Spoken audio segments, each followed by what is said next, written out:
In the last video, we introduced sets and elements. Now let's talk about some of the common universal sets that are used in mathematics. A universal set is a set that contains all possible elements and sets. The letter U is frequently used to notate a universal set. A common way to demonstrate a universal set is with a Venn diagram. In this case, we have two overlapping circles representing sets A and B. Notice that the universal set contains everything in the entire diagram. It includes sets A and B, as well as all elements that are not contained in sets A or B. There are several common universal sets that we will use in these videos. The natural numbers are the basic whole numbers that people use when they learn to count, like 1, 2, 3, and so on. Some definitions of natural numbers do not include the number 0.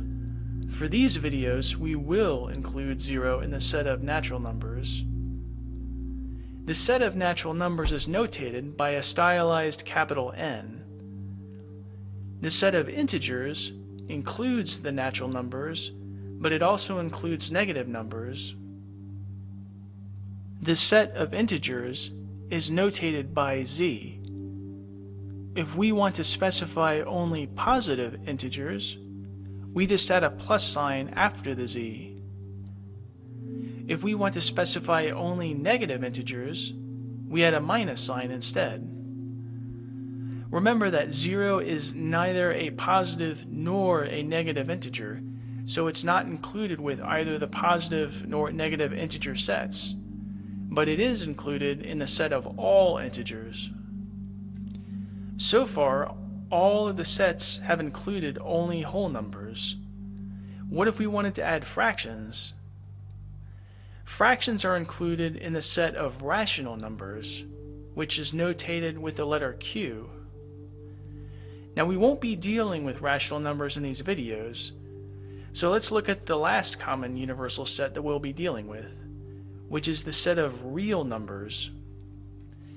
The set of real numbers includes the previous sets that we mentioned, including rational, irrational numbers, such as pi and Euler's number. It's not easy to represent a continuous set of real numbers. We'll talk more about that in a later video. For now, we'll just use a stylized R to represent real numbers. Now that we know the common sets along with their notation, we can use this to define new sets. For example, we can easily define the set of all even integers. Here we have an x such that x is equal to 2n, where n is an integer. Since any integer multiplied by 2 is even, this defines the set of even numbers. Notice that this is just another way of saying this. If we wanted to define the set of all odd integers, we can just add 1. Twice any integer plus 1 is always odd. This was just an overview of some of the common universal sets. In the next video, we'll introduce complements and subsets.